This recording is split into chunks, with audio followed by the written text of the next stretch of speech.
Thank you. छोड़िया चली गाँव। हाँ जी। तो छोड़िया एक अलग ही दुनिया है, गाँव वो एक अलग दुनिया है राइट। जहाँ पर आप सबको कलेक्ट कर लिया है, राइट। इकट्ठा कर लिया है। तो बताइए कि कैसा है एक्सपीरियंस छोड़िया जब गाँव में गई एंड वहाँ की दुनिया कैसा रहा आपके लिए? मेरे लिए गांव तो बहुत ही ब्यूटीफुल था। जो मैं सोच के गई थी, जितनी सारी चीज़ें गांव के लिए मैं सोच के गई थी, वो मेरे लिए एकदम एप्ट थी, एग्जैक्ट थी।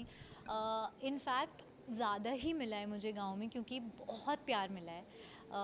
इतनी खुशी मिली है मुझे वहाँ उन लोगों को देखकर, कि उन लोगों ने मुझे इतना प्यार दिया है। सब लक्ष्मी को जानते थे, और फिर लक्ष्मी के रूप में जानने के बाद उन्होंने मुझे एज ऐश्वर्या भी इतना प्यार दिया कि तुम तो हमारी बेटी हो।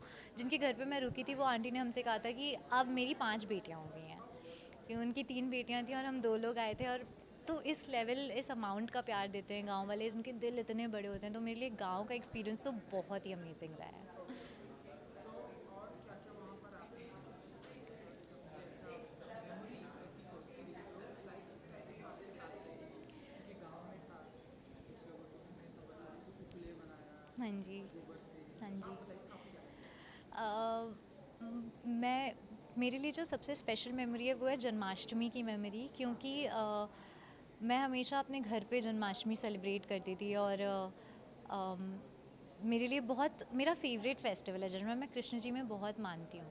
तो वहाँ मुझे गांव वालों के साथ में एक कन्हैया ढूंढ के लाना था गांव से, जो मेरे साथ परफॉर्म करते। हमने पूरी जन्माष्टमी की पूजा की वहाँ पे, तो मुझे वो सेलिब्रेट करने को मिला उन लोगों के साथ। उसमें वो मेरे लिए हमेशा एक लाइफ टाइम मेमोरी रहने वाली है।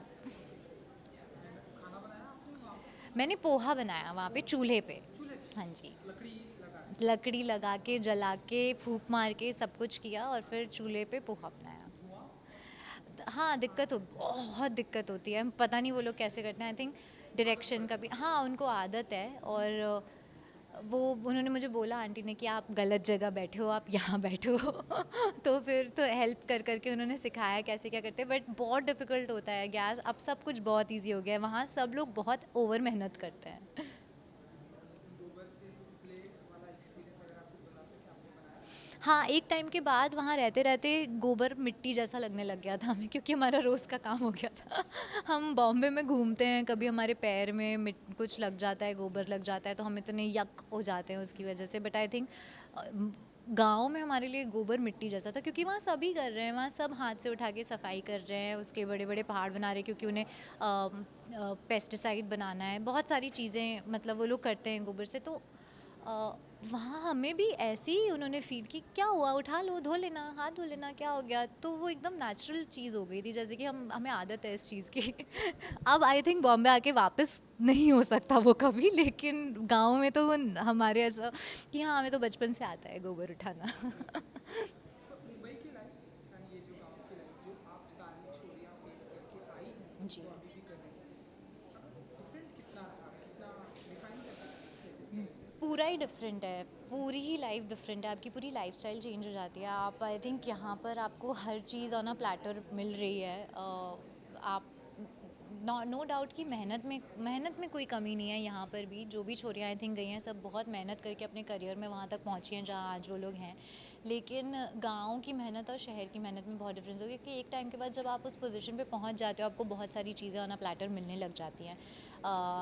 आपके पास गाड़ी होती है घूमने के लिए, आपके पास एक बहुत बढ़िया आलीशान घर है, गद्दे हैं, बेड है, कंबल है, आपका सब कुछ है। वहाँ पर कोई कंफर्ट नहीं है। तो आई थिंक एक कंफर्ट जो मिसिंग है, वो बहुत बड़ी चीज़, बहुत बड़ा रोल प्ले कर रही है आपके वहाँ और यहाँ की लाइफस्टाइल में।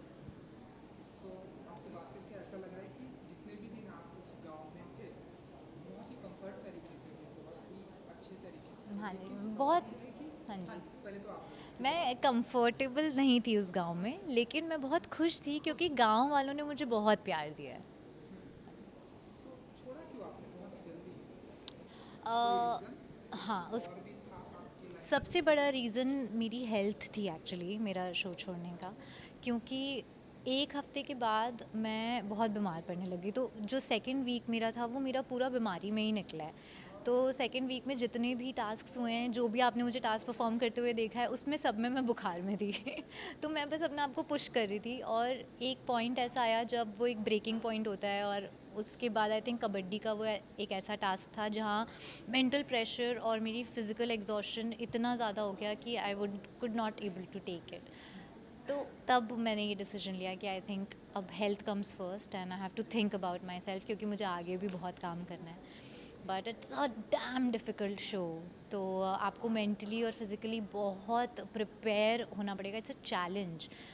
तो जितने टाइम में थी बहुत मज़ा आया, बट अगर शायद मैं बीमार नहीं पड़ती और मैं बहुत एक्टिवली होती तो मैं आगे भी कंटिन्यू कर पाती। देखो ये तो बहुत ही अच्छी बात है कि हेल्थ कम फर्स्ट। हाँ जी। सो ये बताइए कि गांव में अभी भी ये टास्क तो चल रहा है, हाँ तो जी। अगर अकॉर्डिंग टू यू, अगर आपके अनुसार मैं पूछूं कि कौन है जो आपको लगता है कि अभी अच्छा कर रहा है, and वो विनर होके निकलने वाला है, जो आपको लगता है? मुझे लगता है अनीता बहुत अच्छा कर रही हैं और वो फिज़िकल टास्क्स में भी अपना 100% देती हैं और बिल्कुल पीछे नहीं हटती। और क्रिएटिवली जो हमारे डांस और सारी टास्क होते हैं उसमें भी वो बहुत आगे रहती हैं हमेशा।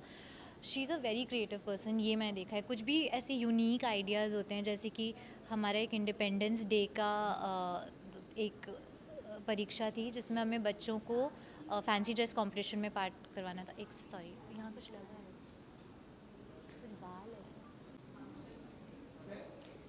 जी, फैंसी ड्रेस हाँ, कॉम्पिटिशन। फैंसी ड्रेस कंपटीशन में एक पार्ट था जिसमें हमें बच्चों को रेडी करना था, उन्हें कैरेक्टर में तैयार करना था।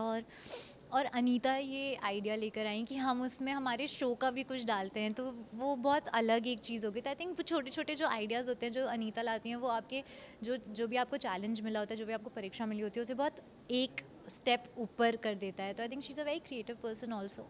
मुझे लगता है वो दोनों क्वालिटी उनके अंदर हैं which can make her the winner of the show. चलिए, अपने फैंस के लिए क्या कुछ कहना चाहेंगे जिन्होंने आपको गांव में इतने दिन तक देखा? हाँ जी। मैं सभी मेरे चाहने वालों से कहना चाहती हूँ कि थैंक यू मुझे इतना सपोर्ट देने के लिए, मुझसे इतना प्यार करने के लिए। मैंने वापस आके देखा है and the amount of support that I am getting is insane. तो मैं पूरी अपनी जो भी लोग मुझे पसंद कर रहे हैं, जितने भी लोग मुझे चाहते हैं, उन सबको बहुत बहुत धन्यवाद कहना चाहती हूँ। और आगे भी मैं आपको एंटरटेन करती रहूँगी, ये कहना चाहती हूँ। Thank you. Thank you so much and good luck.